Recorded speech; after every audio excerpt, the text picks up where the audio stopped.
En esta lección vamos a explicar muy brevemente el concepto de unit testing y ilustraremos un ejemplo de su aplicación mediante el framework JUnit. Unit testing es un concepto que ya desde hace bastantes años forma parte del vocabulario básico de la mayoría de programadores. Definido de forma sencilla, unit testing es una prueba que valida el funcionamiento de una unidad del programa. Según el lenguaje usado o el tipo de sistema, el concepto de unidad de programa puede variar. Pero la idea general es que la prueba sea lo más aislada posible, de tal manera que un error detectado sea fácilmente atribuible a una parte concreta del programa. Su uso sistemático conlleva numerosos beneficios. Las pruebas son más exhaustivas y mejoran la fiabilidad del sistema. Los errores se detectan y corrigen pronto, por lo que la productividad se mantiene más constante conforme el producto crece.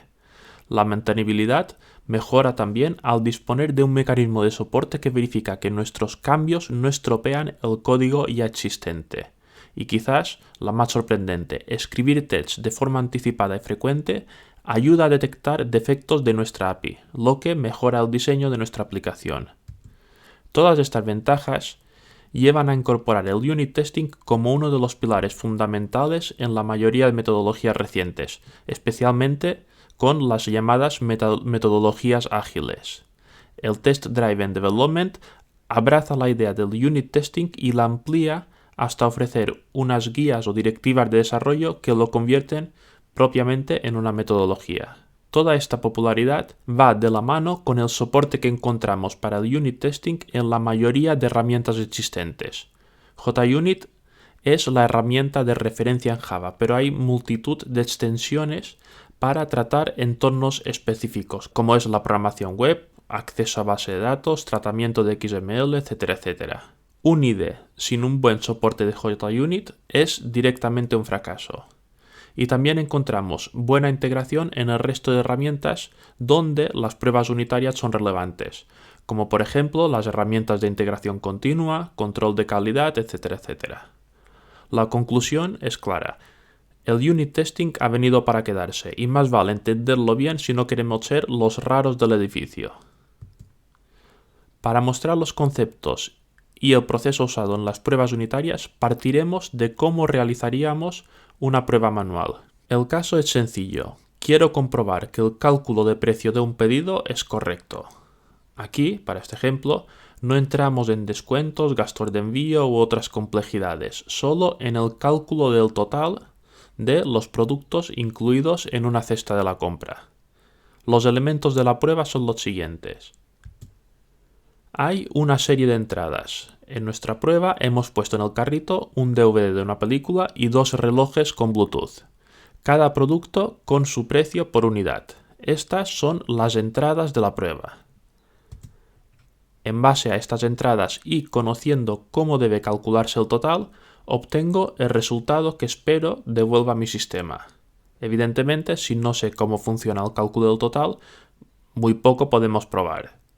A continuación, compara este resultado esperado con el resultado obtenido por el sistema. Y si los resultados coinciden, la prueba se considera superada. La prueba anterior realizada de forma manual la podemos realizar también de forma automática. Para ello, y usando el JUnit, escribiremos un test que probará la misma parte del sistema.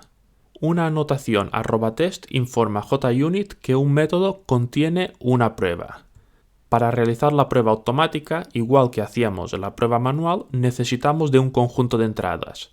En este caso, las entradas las crea nuestro propio código. Siguiendo con el paralelismo, también tenemos un resultado esperado que conocemos nosotros y un resultado que es el que obtiene el sistema que estamos probando. Finalmente, indicamos que requerimos que para superar la prueba el resultado esperado debe ser igual al resultado obtenido. Las instrucciones para la ejecución de la prueba dependerá del entorno donde lo realicemos. Esta pantalla muestra el aspecto que tiene la ejecución de nuestro test en un entorno Eclipse. No hace falta estar demasiado pendiente de los detalles de la ejecución. Una gran barra verde me señala que el test ha superado. Esta barra sería de color rojo en caso de que el test hubiese fallado. Vemos cómo el IDE me ofrece opciones para explorar mis tests, ejecutarlos y analizar los resultados. Visto el funcionamiento de la prueba automática, podemos justificar algunas de las ventajas que anteriormente habíamos atribuido a las pruebas unitarias. La prueba se ejecuta mediante un código que forma parte de nuestra aplicación. Podemos ejecutar estas pruebas tantas veces como queramos. Todo esto de forma cómoda y muy rápida. Comparad esto con el coste de volver a ejecutar una prueba manual. La misma prueba supone un ejemplo de cómo se usa el carro de compra y cómo se calcula el total. Muchas veces es más fácil recurrir a un test asociado para entender cómo funciona un método o una clase que entender la propia documentación de la clase. A esto nos referimos cuando indicamos que los tests forman parte de la documentación de nuestro sistema. La construcción temprana de tests simultáneamente o incluso antes de la propia clase que probamos hace que usemos nuestra API antes incluso de construir los clientes. Por tanto, posibles errores o inconvenientes en el diseño de nuestra API serán evidentes cuando construyamos los tests y por tanto podrán ser corregidos mucho más pronto. Todo lo anterior mejora la mantenibilidad de nuestro sistema. Piensa en la tranquilidad que aporta disponer de pruebas automáticas y exhaustivas cuando debemos modificar un código existente. Nuestro ejemplo ha mostrado un caso de uso sencillo pero que incorporaba ya los elementos fundamentales de una prueba unitaria con JUnit. Pero, como puedes suponer, esto no ha hecho más que rozar la superficie. Apuntemos de forma breve algunos de los puntos que podemos extender en nuestro primer ejemplo. Hemos utilizado @test para que JUnit reconociese que este método representa una prueba. ¿Hay quizás otras posibilidades para mis métodos aparte de representar una prueba unitaria? Por ejemplo, métodos que colaboren entre ellos en lugar de ser independientes. Por otra parte, casi la totalidad del método de test está ocupada en preparar los datos de prueba. ¿Hay alguna forma de organizar esto mejor? ¿Podemos hacer que estos elementos sean reusables en otras pruebas? En este caso, comparamos el resultado obtenido con un resultado correcto conocido. ¿Qué otros tipos de comprobaciones podemos realizar? Y otra cuestión que, aunque abandona el ámbito de las pruebas unitarias, seguro que todos nos hacemos al considerar incorporar JUnit en nuestro sistema. ¿Cómo compruebo un elemento de mi aplicación que depende de otros sistemas? Por ejemplo, una base de datos, una API web, etcétera, etcétera.